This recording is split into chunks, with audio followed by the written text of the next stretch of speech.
Olá, aqui quem fala é Sandor Tukakov do site jocopiano.blogspot.com. Fazer aquela rápida análise do índice Bovespa, fechamento de 2 de maio de 2008. Começando pelo gráfico semanal, tendência de alta ainda, pouca modificação. Importante observar no gráfico semanal, é claro, a quebra da resistência de 66 mil pontos e o distanciamento da Bovespa das linhas de tendência, que era o que estava me preocupando um pouco há algumas semanas atrás, que poderia comprometer a tendência de longo prazo da Bovespa. Esse triângulo simétrico foi formado aí desde outubro de 2007.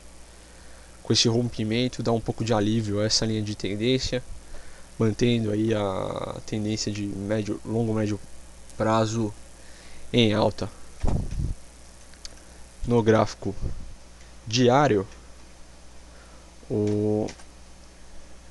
fica mais fácil observar a quebra da resistência nos 66 mil pontos. É extremamente importante, já que essa zona de congestão aqui ela se estendeu por mais de 6 meses aí,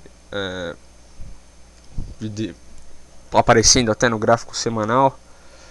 Com essa quebra aqui, o valor esperado para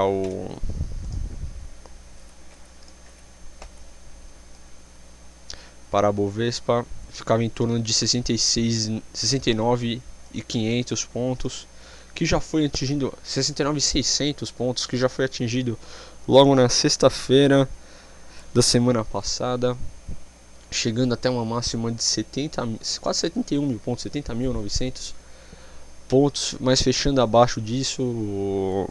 Isso é só uma medida, tá? Uma extensão de 27,2% da última perna de alta via extensão de Fibonacci. Então, bacana é que você teve a quebra para baixo desse triângulo simétrico, que bateu mais ou menos na distância esperada para essa queda. Não vou ser muito preciso aqui, mas foi mais ou menos a distância que era esperada para a quebra desse triângulo. Tivemos uma perna de alta bem forte, com vários dias aí de alta forte, com poucos dias de baixa significativa, mas uma alta bem interessante, que teve um recuo, parou exatamente em cima de 61,8 da retração de Fibonacci, para depois poder fazer uma nova perna de alta, um pouco mais lenta do que a primeira, para rapidamente estourar a resistência dos 66 mil pontos. Só olhando um pouco mais de longe, é importante notar que esses 66 mil pontos foram testados várias vezes ao longo do tempo, nesses 6 meses. Quanto mais vezes um suporte ou uma resistência é testado, maior a chance dele falhar. Principalmente porque nós tivemos a quebra e a posterior, digamos, uma falha na quebra da resistência dos 58 mil pontos. E quando um movimento ele falha, geralmente ocorre um movimento contra a tendência muito mais forte do que o movimento inicial, que foi exatamente o que aconteceu, né? Como eu havia falado, tem um triângulo, teve a quebra para baixo, essa quebra durou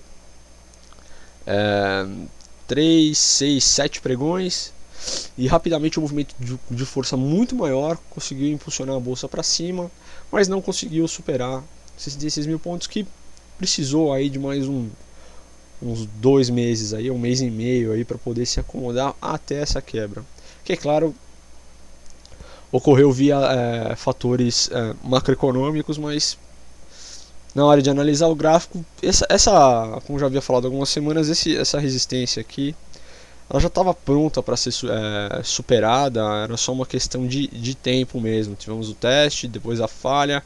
Isso,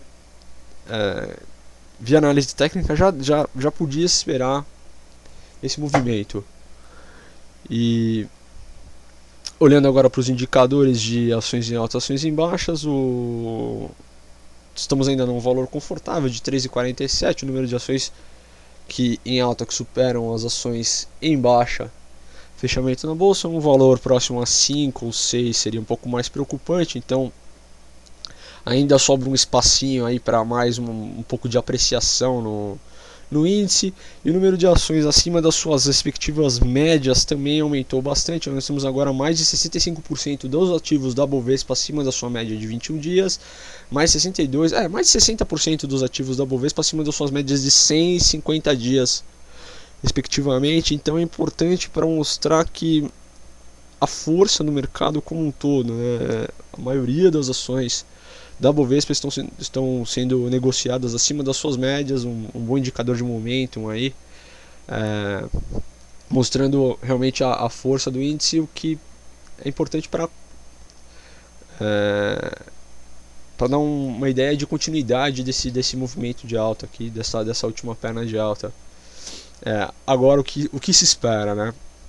Espera-se que o valor de 66 mil pontos torna-se agora uma resistência, né? Como eu disse, ainda sobra um pouco de espaço para apreciação, mas esse tipo de movimento muito forte aqui preocupa um pouco, então talvez um recuo, mas ainda essa semana aí talvez, né? Não sei como é que o Brasil vai reagir, já que ainda não tive a oportunidade de ver o Brasil se tornar investment grade, então não tem como olhar para um gráfico passado e ver como o mercado reagiu toda vez que o Brasil tornou-se investment grade. Então aqui está valendo mais o chute de que esse movimento continua por mais um tempo, essa inclinação está muito forte. Rapidamente teremos uma venda, dificilmente o valor de 66 mil pontos será testado, mas talvez uma possibilidade de que esse valor seja testado como suporte agora para uma continuidade nesse movimento de alta. Acho que agora 66 mil pontos tem que ser pensado mesmo como um suporte, aquela inversão clássica de resistência tornando esse suporte, que dá a ideia dá um viés bem positivo para a bolsa, aí, coisa que nós não vemos há muito tempo. Acho que agora é a hora de começar a pensar em abrir posições um pouco mais agressivas, pensando sempre nesse novo suporte aqui da Bovespa, olhando lá fora que também aparentemente as coisas estão melhorando um pouco, mas ainda não consigo observar um pouco de, como é que posso dizer, uma vontade dos investidores grandes ainda em abrir posições muito grandes. Ainda existe uma cautela muito grande lá fora, mas é importante prestar atenção lá fora para ver que tipo de movimento ocorre lá nas bolsas lá fora, como é que está o sentimento do investidor lá fora e como é que isso vai se refletir aqui no Brasil. Eu postei ontem no blog uma reportagem de algumas ações da bolsa brasileira, algumas ADRs lá fora que estão sendo recomendadas por um site muito famoso lá, que é o Think Alpha, dando uma boa visibilidade agora para o Brasil lá fora. Então vamos começar a pensar aí umas posições um pouco mais agressivas. E bom, acho que é isso essa semana e bons trades a todos.